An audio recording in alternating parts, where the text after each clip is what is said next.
Welcome to New Life Live with host and founder of New Life Ministries, Stephen Arterburn. For 35 years, New Life has been transforming lives one at a time thanks to the giving hearts of you, our listeners. Our goal is to provide you with wisdom from God's Word to give you hope and help in life's hardest places.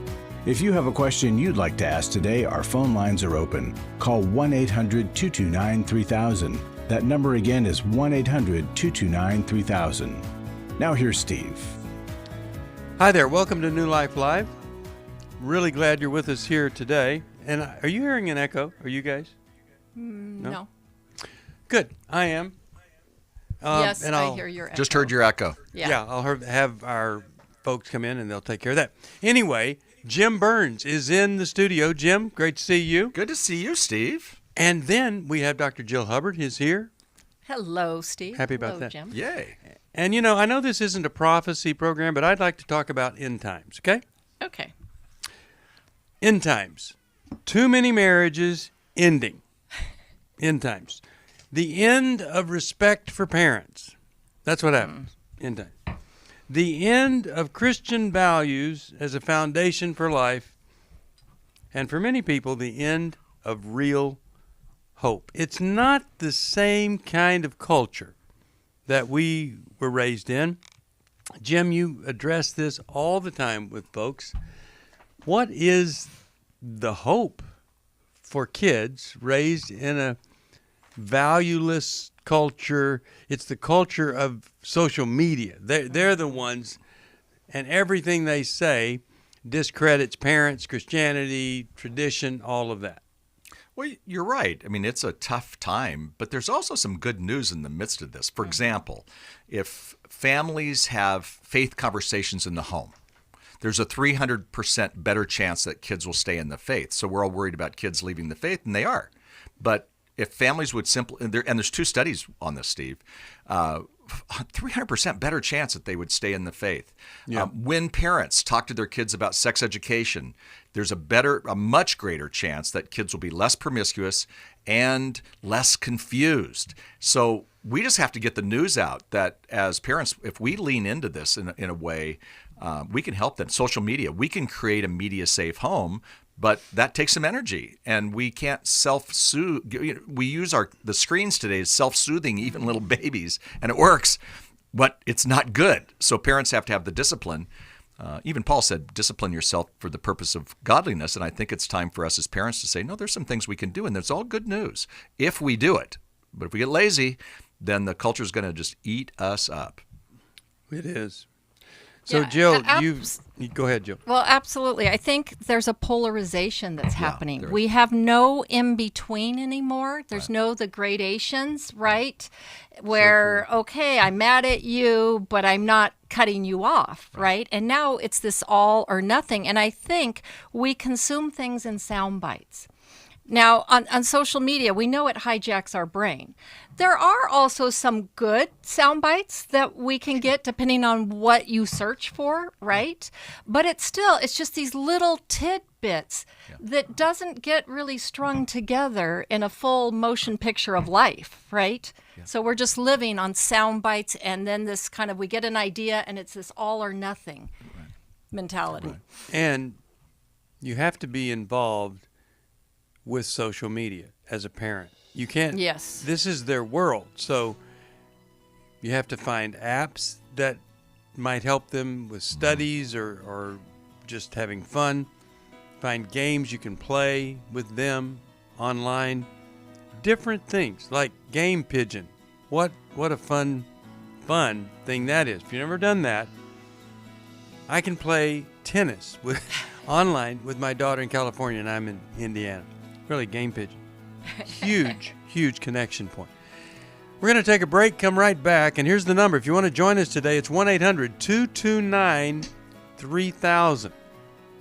These are kind of end times, but here we have seen the beginning of people having a different insight, different outlook on the world, making different choices. The beginning of real hope. 1-800-229-3000. Come. We went to the Intimacy in Marriage in 2019. We were both done. This is Steve Arterburn. Do you feel like your marriage is done? New Life can help. We believe that everybody has room to grow in the intimacy level of their life. Our Intimacy in Marriage workshop examines the various types of intimacy, spiritual, emotional, and physical, as well as the challenges of experiencing true intimacy. The next Intimacy in Marriage workshop is February 16th to the 18th in Orange County, California. Call us at 1-800-NEW-LIFE to find out more or go to newlife.com. 1-800-639-5433. Don't settle for a miserable marriage or even one that's just okay. It's possible to experience a new level of intimacy and have a great marriage. The transformation, phenomenal. It has transformed our lives so much. 1-800-NEW-LIFE. To find out more information about New Life or to order any of the resources mentioned on today's program, call 1-800-NEW-LIFE. Now back to New Life Live. Hi, this is John Townsend of the Townsend Institute. Happy anniversary to New Life Ministries. I've been partnering with Steve Arterburn and the team for many years as co-host in the show, speaker, making videos, and it's been a wonderful experience. New Life is just simply transformative and has been for all these many years. Anything from helping people with emotional issues like anxiety, depression, trauma, substance issues, then to relationship issues, couples and marriages, and family issues. And they've been able to take people from just kind of growth tips that you need to make it another day, all the way to life-threatening and life-ending sorts of situations. And the lens that New Life uses is so trustable. It's biblical, it's warm, it's accepting, it's science-based, and it's practical. So nobody's doing a better job of this. And again, congratulations and happy anniversary. Well, thank you, John Townsend. You know, the thing about John, if he says it, it's the truth. You know, he doesn't have anything to prove. He doesn't have any reason to exaggerate. And he just has so much credibility, and I'm grateful for that. And he and Henry and I, we were the boys and had so much fun doing it and helped people. And now we've got so many other folks that are on board helping, like Dr. Jim Burns, Dr. Jill Hubbard. It's just a wonderful, wonderful gift that we get to do this 35 years later. And we get to do it because of the support that you folks have given us. And for that, I am extremely happy about. So before we go to a call, and by the way, the number, 1-800-229-3000. 1-800-229-3000. Jim, you really are kind of a culture master, and you are so on top of the culture because you communicate that to parents and kids all the time. So what would you say would be a headline for parents and grandparents in trying to connect with kids that literally have been hijacked by a secular culture that is void of traditional values? What's a headline of try this, or perhaps this could be a bridge to their heart? Yeah, I'm going to give you two. One is be students of their culture, not our culture, because they really are growing up in a different way. We were 6, we were 8, we were 15, 14, 20, but we were never their age because they experienced so much so young. So I think as parents and grandparents, we have to understand the culture without being condemning. Now, we can agree to disagree, but I don't think it's worth arguing as they get older, politics and things like that to try to convert them to our style. I think we need to listen. And secondly, I would say listening. Listening is the language of love. Yeah. What our culture doesn't listen to them like a human being who loves them unconditionally can. So I think when in listening, we can actually be the hands and the mouthpiece of Jesus. And that's what they want. They want community, and they want somebody to listen to them. And so be students of their culture, and then listen to them, but do that as a language of love. One of the things that I have found is so shocking and so wonderful is that you can say things that you believe in And if you do it in a nice way, non-condemning, but it's just, this is how I'm thinking and feeling, you might get back, at the time you say it, 7 arguments of why you're stupid, wrong, and all that kind of stuff. But then a year later, you hear them talk about that thing you were talking about. In other words, yeah, they throw out all the stuff, but they listen to us. Yes. And it does make a difference what we say and, of course, what we do.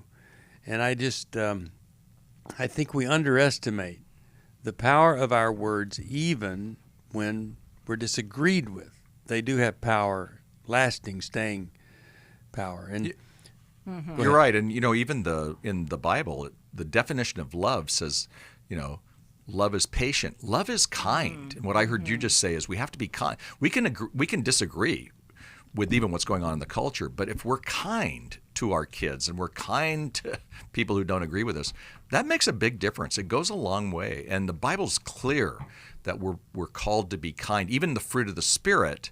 So if we're going to live as Christians and we're going to live by the power of God's Spirit, one of the phrases, when we talk about the fruit of the Spirit, is kindness. Yeah. And so again, kindness is a part, gentleness. So the culture today, it's so divided and we're so mean to each other. And what we need to do is back off and kind of agree to disagree, but still be kind and stand for what we believe in. Well, I think you have to, as a parent, also manage your own anxiety about the need to help them see it correctly. Right? And so listening first and drawing out, when you get them to articulate their own ideas and actually hear themselves, they often will question. And when you listen first, I agree, Steve, with what you're saying. They may not give you a clue, but they do care what you think. Yeah. Mm-hmm. Right? They do. They do. Yeah, you're right. Okay, you want to join us? 1-800-229-3000. Now, my wife last night, she was telling me that she and Solomon rode past this sign, and on the sign, it's talking about commercial real estate, but there's the big word commercial. So when I was with them, I see this sign over here that says commercial. So I think it's telling me to do a commercial. So I just started, hey, everybody, I'd love for you to buy this product here. And they cracked up. And so now every time they pass the sign, commercial, they think of me doing a commercial every time I pass the sign. Now, why am I saying this? Because we need to be sure that if we're upset about wandering values or behaviors, things like that, that we're also trying to balance that with some good things, fun things, laughter, humor, because it really does make a difference. If it's all negative and we're always down on things, we're not going to do a great job of them caring about what we think, or them thinking that we're a kind and compassionate and diverse person, versus thinking that we're just somebody that's just negative on everything all the time. We have to be careful about that. The other thing is, I think one of the saddest things is when a parent or two have a child that's struggling, and the last thing they ever think of is getting a counselor that might be able to do some things that they're not able to do as parents. This past weekend, Solomon, Amelia, my wife and I, we are all just enjoying being together. I want to tell you, there was a time I didn't think that would ever be possible. But because of good Christian counseling, there's unification, there's enjoyment, healing, all sorts of stuff. And it's really sad if you don't resource your child, if you don't get them whatever it is that they need because you have some kind of philosophical or whatever that prevents you from reaching out. We always need to be reaching for whatever a child needs. Right. I appreciate that you said fun too, because I have a phrase that I actually have in my office that says "have serious fun." Yeah, good. And I find that that breaks tension. It builds traditions. Play. When I was doing my PhD, I did it on traits of a healthy family, and I was amazed that one of the top traits of a healthy family is actually play and fun. And I think it breaks open a broken spirit, and it's the case for our marriages, and it's the case with our kids. It's hard when you're mad, and you can be mad at your teenagers 24/7, 365. You can be mad at your spouse if you're married, like that. But if you have fun, it opens it up. And I think people who have fun together as a family and even in marriages, I think they really do better. What does the Bible say? A cheerful heart is good medicine. We talk here about medicine. We talk about, even in counseling, sometimes, medicine is really key and important to help them get healthy. But the fact is cheerfulness is also a medicine that really works with our hormone system. I mean, dopamine is something that when you're having fun, that says to the brain, life is better. Gives you hope. One more thing, and then we'll go to Kenneth here. But if you have kids, you probably are telling them to do stuff they don't feel like doing. That's just what a kid does. Here, do this. I don't feel like doing it. So, are you modeling doing stuff you don't feel like doing? That's important. That's good. Maybe you don't feel like cooking. Maybe you're a man. You don't feel like cooking dinner because you think that's what the wife does.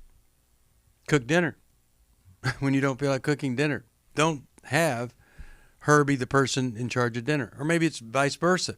But do things that are out of your comfort zone. You don't feel like it. You do it anyway. That's the greatest message for kids.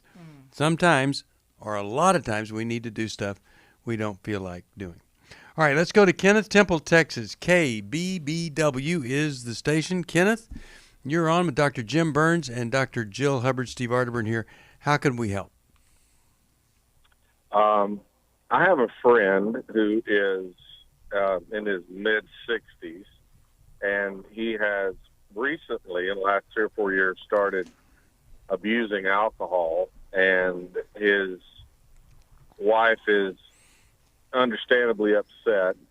But I've had many conversations with him, and it seems that part of the way that she is responding to him creates further desire to get away from her and drink and avoid her condemnation. And I realize it seems like a kind of a catch-22. Does he need to quit drinking? Yes. But at the same time, I'm just wondering if you guys have any insight on this, I guess, kind of a two-pointed or double-headed problem of the drinking and the super condemning wife who is, just won't let him up. I mean, she just constantly. Right. We do have some insight. I'll save mine for last.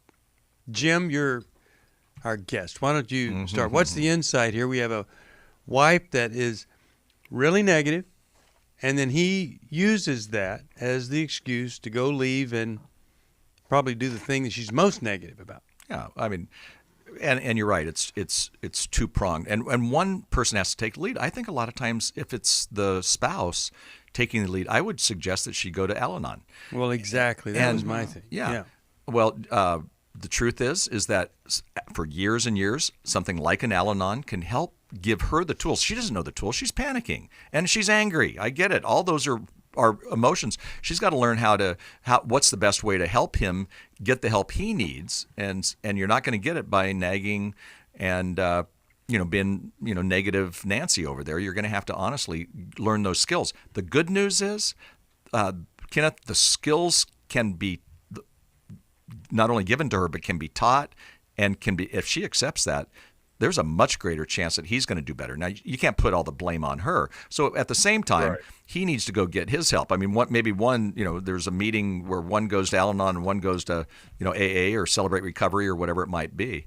And yet the truth is that most people, when they have a loved one who has a problem with abusing alcohol, they don't know what to do. And so literally there's just great answers out there, but they've never looked. So if she looks, and you could help her with that. You could find lots of things. You can find lots of things that we do here at New Life as well. Yeah, and when Okay. she goes to Al-Anon, she learns that she can have serenity and peace in spite of what he's doing and actually live a life that's fulfilling no matter what he does. But when she stops doing the things she's doing, it increases the chances that he might make a change also. We'll hear from Jill when we come back. You're listening to New Life Live. Here's the number, 1-800-229-3000. If you want to join us on the program, 1-800-229-3000. We're here for an hour and a half, more.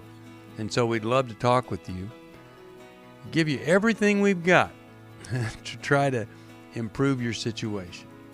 In the meantime, we'll take this break, and I hope and pray that you could support us. And when you do, we send you Dr. Henry Cloud's new book, Trust. When to give it, when not, how do you know somebody's trustworthy? It's all right in there. We'll be back.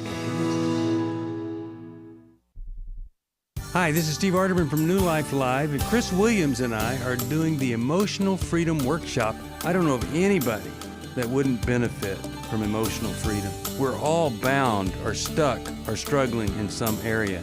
What are we going to do there, Chris? Just really help people get clarity around the places where they're stuck in their life. They sort of circle the same mountain of disappointment over and over and over again. You're going to be able to see that mountain clearly and get to a new place of what we call emotional freedom, which is simply I can feel in the world, build a relationship to it, and know what to do with my experiences. The New Life Emotional Freedom Online Workshop is Saturday, December 2nd. Steve Arterburn, Chris Williams, and Dr. Jackie McHarris will present information on trauma, depression, codependency, and more. And small group leaders will help you process the information you learn. Call 1-800-NEW-LIFE. That's 1-800-639-5433 or register online at newlife.com. I've been listening to New Life for many years, gone to a few workshops. I want to support a ministry that helps people connect with God and with others and gives them the tools to help transform their lives. You can help New Life Live stay on the air by joining Club New Life today. When you sign up to support us monthly through Club New Life, we'll send you the new member thank you gift of all 8 100-day devotionals, including 100 Days of Healing, 100 Days from Freedom from Shame, and 100 Days of Freedom from Anger. There are also ongoing benefits like the monthly Club New Life CD or download, access to the Club New Life video library, quarterly resources, free shipping on purchased resources, discounts on workshops, and quarterly online meetings with Steve. Call 1-800-NEW-LIFE. Support Club New Life, and together we can help hurting people find help and hope in life's hardest places. Call 1-800-639-5433 to join Club New Life today.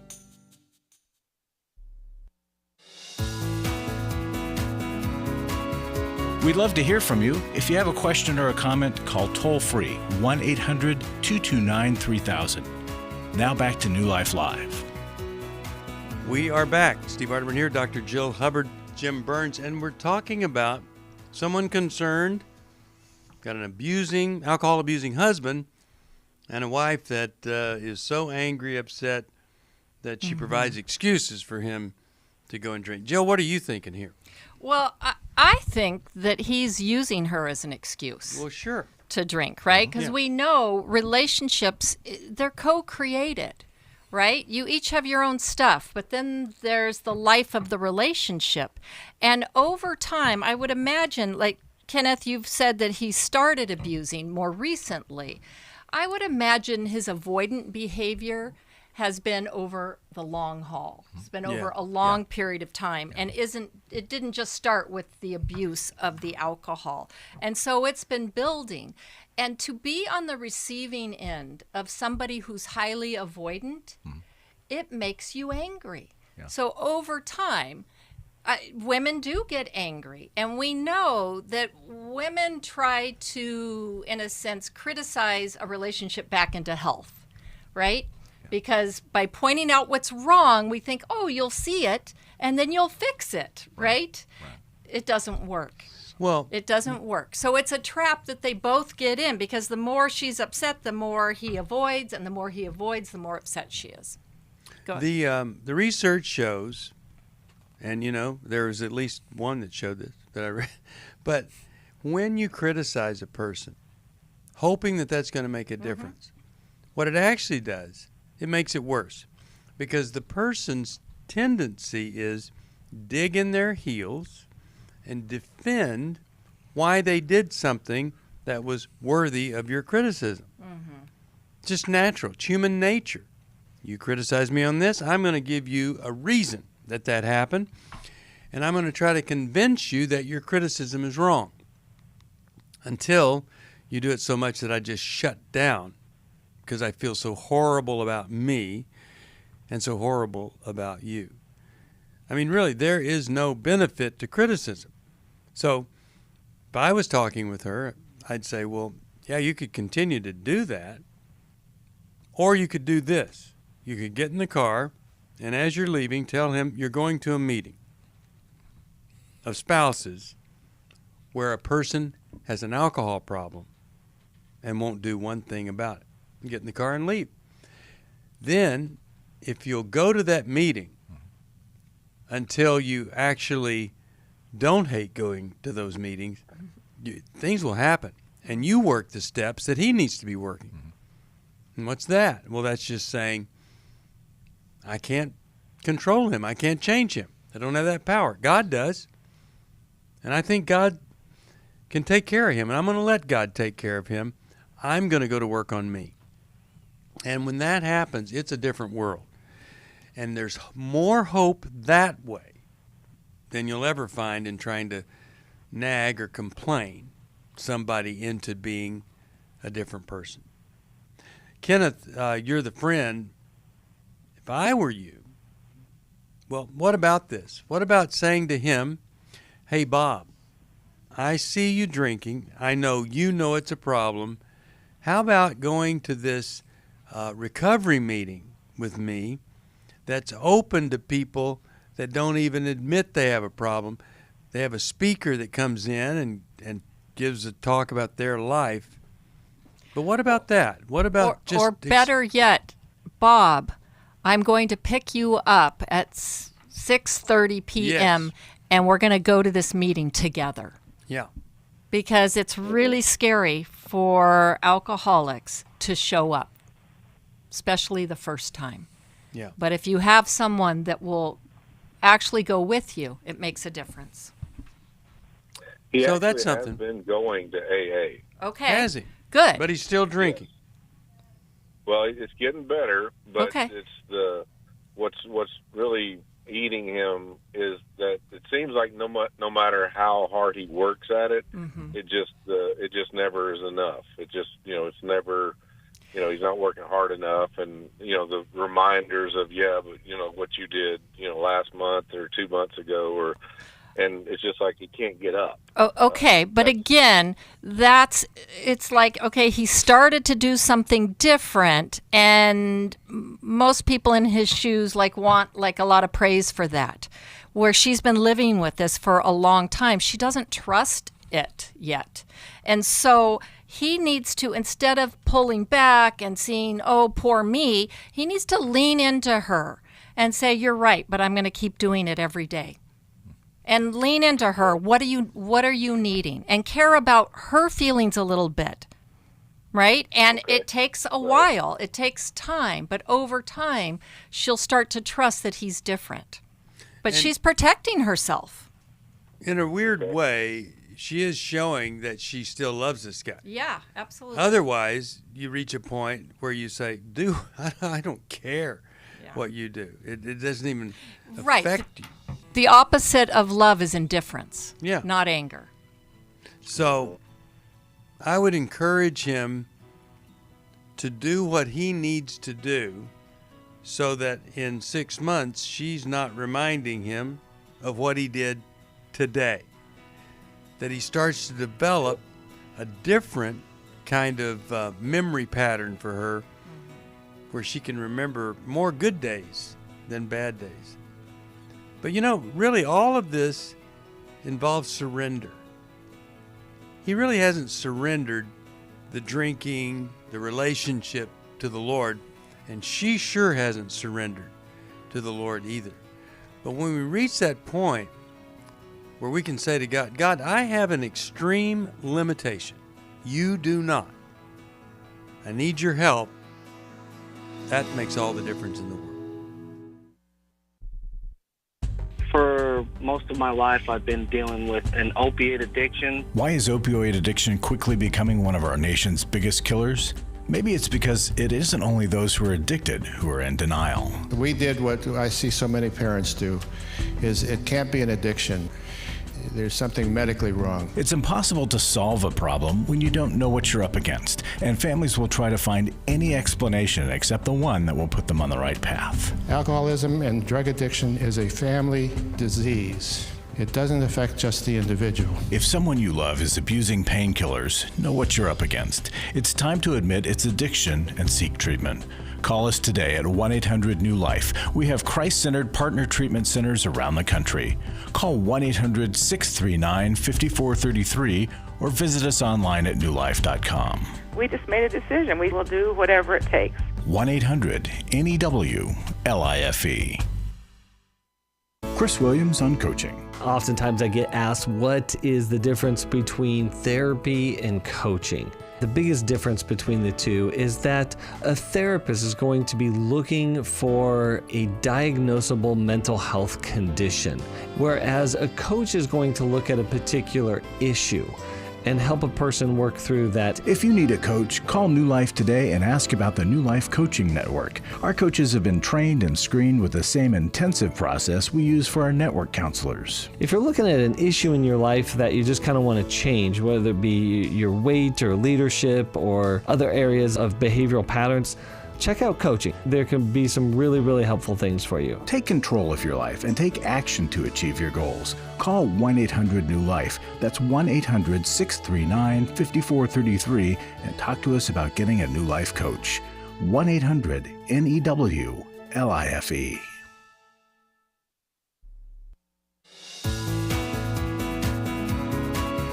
We're glad you joined us for New Life Live. To be a part of the program, call 1-800-229-3000. Now back to New Life Live. We're back. We're talking with Kenneth. And Kenneth, I'm going to send you a Life Recovery Bible to give to him. And it'll come with a workbook. And if he'll start to work on those steps, I think it could really, really help. In fact, I'll send two. Send one for her because she needs to be in her own recovery program. Anybody else wanting a Life Recovery Bible, you call 1-800-NEW-LIFE. And, you know, it is the Salvation Army Pew Bible. Prison Fellowship gives that Bible away to any prisoner that wants one. I mean, it really is. I mean, there's a reason there are 4 million Life Recovery Bibles out there, and it's because it really speaks to the heart of somebody who is struggling or has and is ready to get down to business with God, and there's the path to do it. All right, if you want to join us on this program, 1-800-229-3000.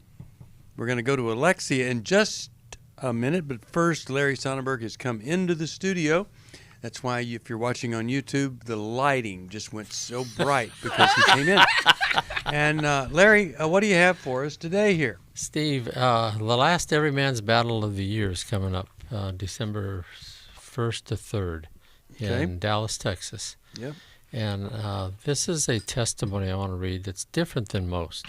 You know, guys go to Every Man's Battle looking for how to get over their addictions and their sexual disintegrity, I guess you would say it.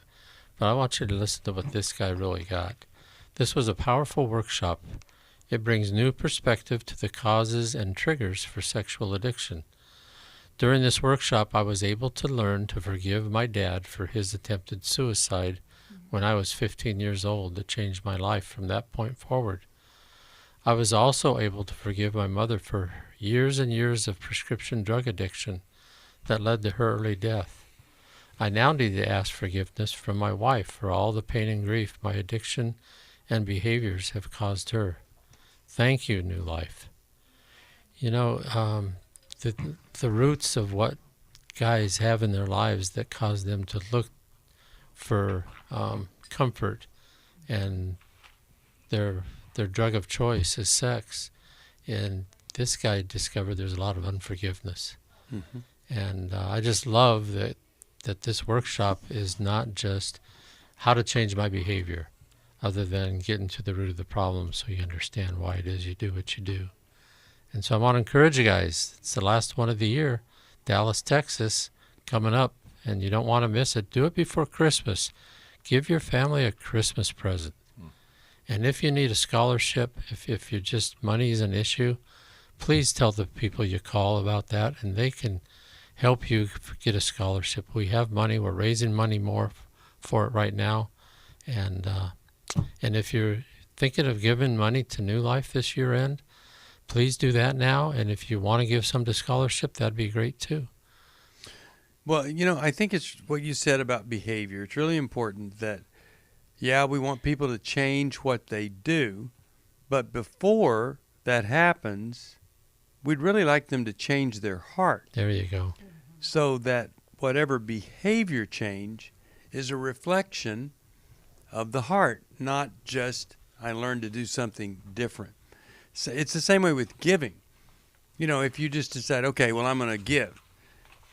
If the heart hasn't changed and you're not giving because you really are grateful for what God has done for you, and you're giving because you believe that God expects that, wants that, and that God has promised to bless you, and you're thinking of all those things versus just an obligation, a begrudging obligation, then the Bible says that really the gift it's not a worthy gift. It needs to come from a cheerful person who loves the fact that they can give. They want to be part of that.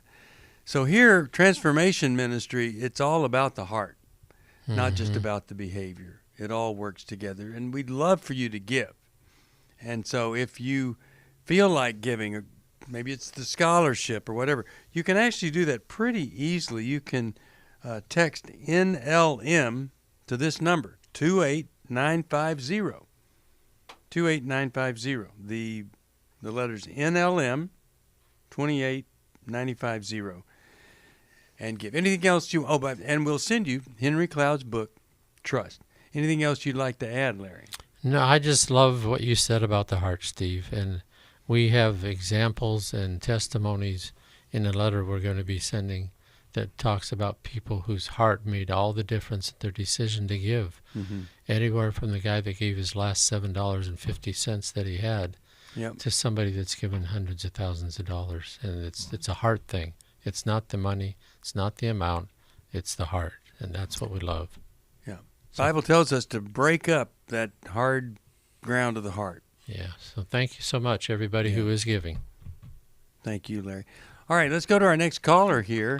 And my screen just went blank, and I don't know the name. So, yeah. It's Alexia, you said. Alexia, hi, how are you? I am wonderful. How are you? Good. How could we help I'm always today? better when I'm talking to you guys. Okay. Well, that's a good thing. That's really good. This is probably my sixth time calling you. Okay. Well, maybe we can get it right this time. We really want to get it right. Okay. So what's going on? Thank you. Well, I have a daughter who's 39. She's going to be 40 on Christmas Day. And I've called most of my times. It's been about her. And she has been diagnosed formally through a psychiatrist or psychologist with ADD. And I don't even know how. I know they've changed the names and all that, ADD. And it's an over-focused one. She is the mother of an almost 9-year-old and a 5-month-old, and so she is nursing. And I'm wondering if you could give me any guidelines as to how I can help her navigate to get some results through this. She has not gone on to see the psychologist yet because, of course, she's nursing. All right. Well, Jill, you want to start us off here? Do you mean she hasn't gone to see the psychiatrist for medication? Well, she had the diagnosis about within the last 6-7 months, whatever. Okay. And, of course, being pregnant, she didn't move on because she's nursing. So the baby's 5 months old, yeah. Right. So, interestingly, when I had my first child in my 30s, that's when I got diagnosed with ADD. looking back, I had it lifelong, but it really, when you add in little people, right, all of your coping that you've developed to compensate for this kind of goes out the window. And so that's, often the case. At a certain point in life, people reach a threshold where they can no longer do it all, right? Now, first of all, I think she needs to be realistic in that she can't do it all with two little ones, right? But I think there's some things that she can do. When we don't have the structure internally, we need to add it, as John Townsend would always say, we need to add it externally. And so when a mom has young kids, this is a time, one, to let go of how you used to do things, right? But maybe add in, someone to help. I know at that stage of life, when my daughter was really young, I brought in someone to just help me deal with paperwork and organization for just a few hours a week, and to kind of get me into some behavioral systems because mine were no longer working. Mm-hmm. That helped immensely, right? If there aren't the resources for that, it could be, a family member that she trusts. Someone to just do those things that start mounting when you're holding, two babies and you're nursing. You can't get anything done, right? Yeah. That's right. Wow, that's so. Oh, she's going to love hearing this because I'm going to have her hear this afterwards. It's wonderful. Well, good. Yeah. Jim, you have a thought here? Yeah, I was thinking, I actually have a daughter who's exactly the age of your daughter who has ADD. She was diagnosed at 11. And so she's been on Ritalin, and she has two kids. And she's an incredible teacher. She teaches middle school kids. And what she's done is she's brought, it's what we were talking about with John Townsend, she's brought people around her, and she's not afraid to discuss it with her husband, with us. And she lives in our area, so we kind of are the coach who can kind of help her do, get some of that stuff straight. Build a team around her. And you being the greatest cheerleader. And she's not going to do it the way you want her to do it, but you knew that anyway. Build that team. Yes, I did. And you be a part of that team to help her make it happen. And, this is a good diagnosis. You look at it and you go, yay, we know what we're looking for. We're a lot of fun and highly creative. Totally. Right? I have that book, and that was one of the things. And I'm a teacher, too. I'm a retired teacher for many years. Okay, hold on. We're going to go to a break. Going to go to a break. Got more for you. A couple more things, Alexia. Right after this, you're listening to New Life Live. 1-800-229-3000. 1-800-229-3000. We'd love to take your call and answer anything that we can. We all face days where life throws us a curveball and our routines or plans get disrupted. Things we wanted to do are forced to take a backseat to the unexpected demands of the day. If you normally listen to New Life Live on a radio station, well, you might not be able to that day. And on these hectic days when you're feeling stressed or frazzled, hearing the sound of counsel given on New Life Live is just what you need to navigate the unexpected things of life. Every time I'm troubled or I have a problem, I'll cut on New Life, and there's always something that is said that is helpful to me. By listening, I have learned more than I can ever express about how God wants me to live. Download the New Life app for the easiest way to listen wherever you are and at a time that's convenient for you, or watch the show on our YouTube channel. You can even subscribe to our podcast from your favorite podcast provider. You never have to miss a day of New Life. Wherever you are, we are.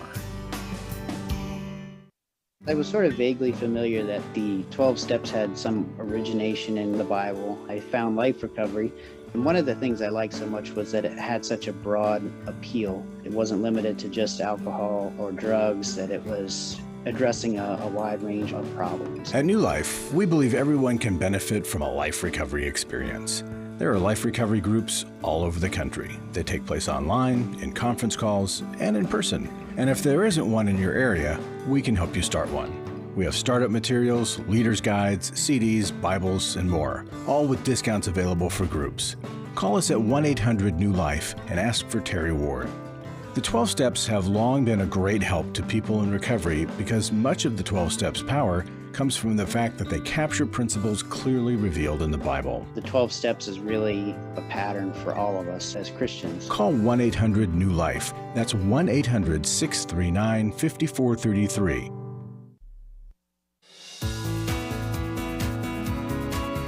To find out more information about New Life or to order any of the resources mentioned on today's program, call 1-800-NEW-LIFE. Now back to New Life Live. We're back. Just a couple more things, Alexia. There are like the high seas of ADHD, and the first one is compassion, and I certainly think you have that. A lot of people, their C is criticism and, pull yourself together and all that kind of stuff. But no matter what, and it can be trying, but if we have compassion for that person, they respond to that. Because even though they're scattered or they look scattered, very sensitive to how people treat them.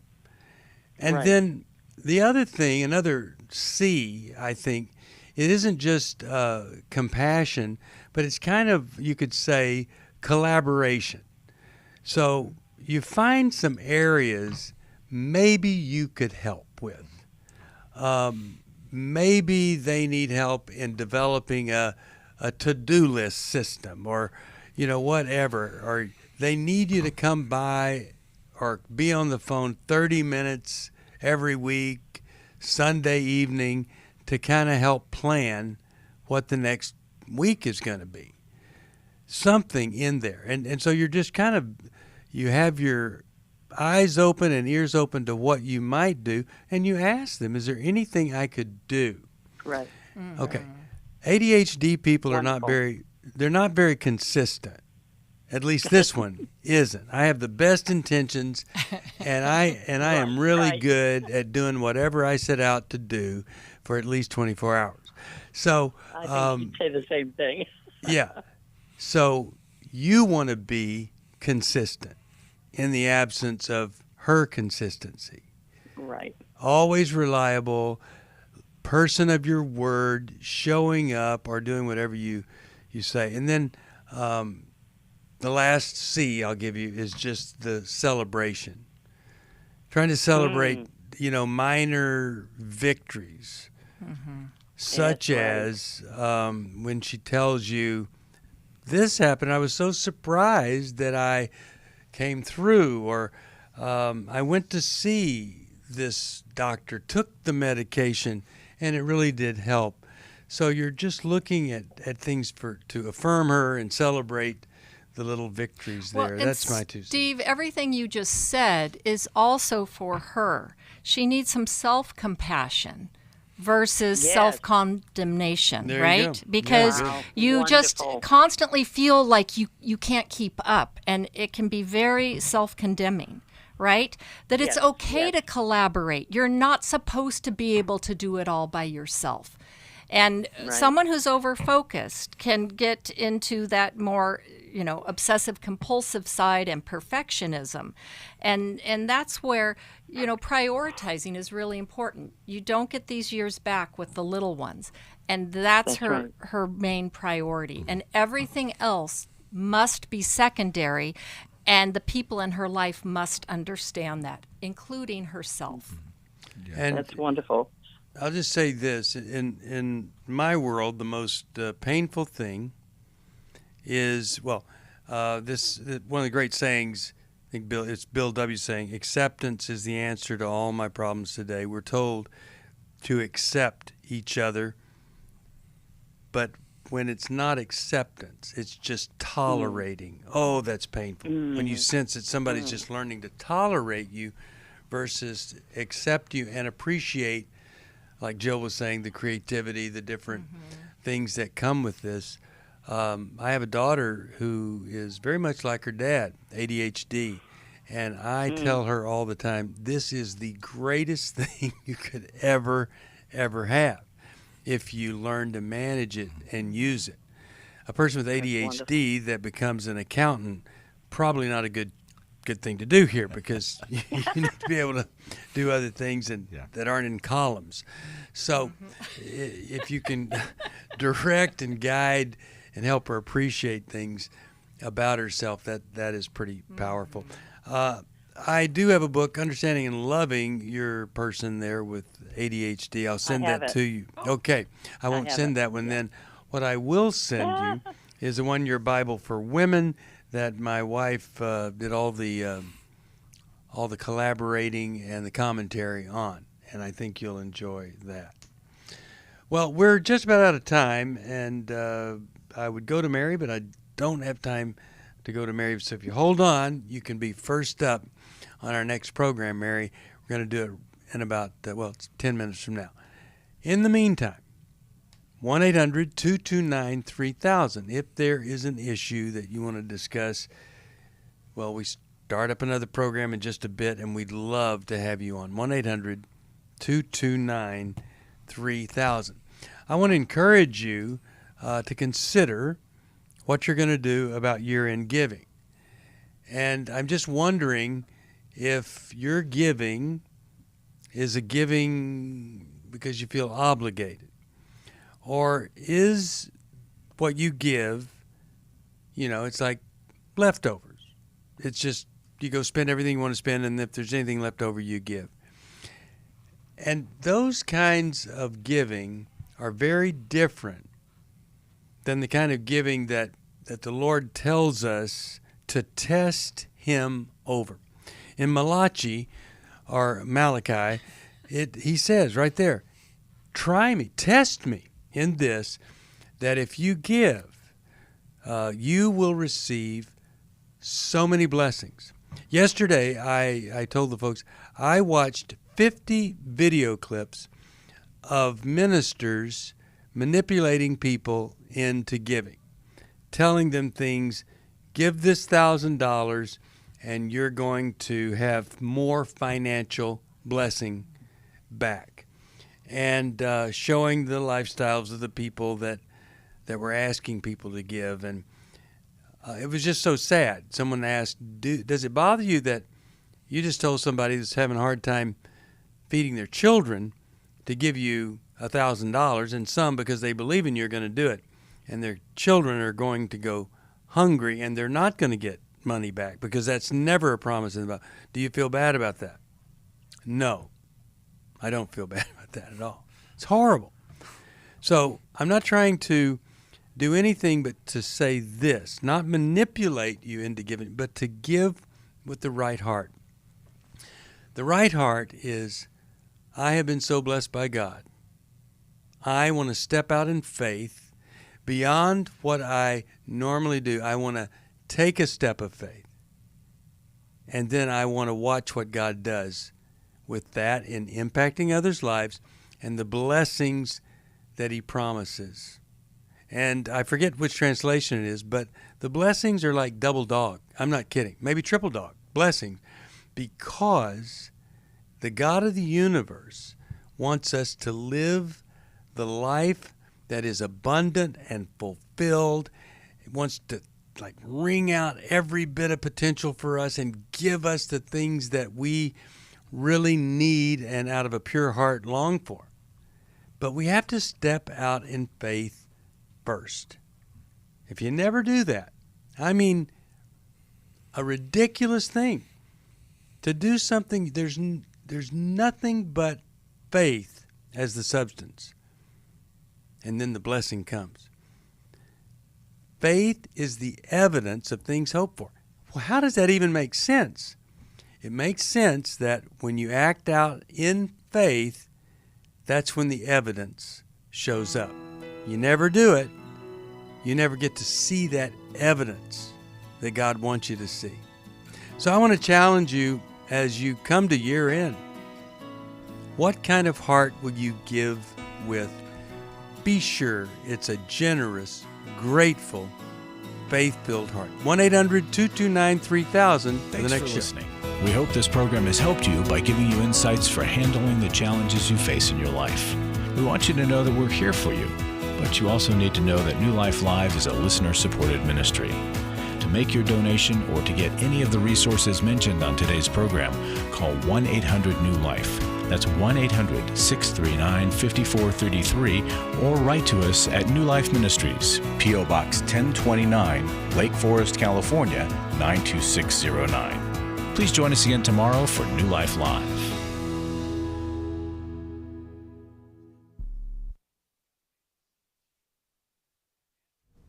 Hi, thank you for watching New Life Live. You know, New Life Live is a Christian counseling program where we deal with the hard questions about life, relationships, kids, free choice, freedom of will, whatever.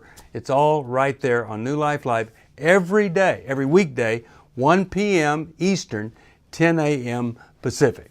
If you want to call into the live broadcast, you can find the schedule on newlife.com or click the social media link right below. You can see every episode of New Life Live on the New Life YouTube channel. Watch it with a friend, watch it later. Be sure to subscribe and hit that bell so you'll never miss another episode. So if you want to listen on the go, download the app. The link is right below. And I hope if you need some information, if you want to get some help, you'll call us at 1-800-NEW-LIFE.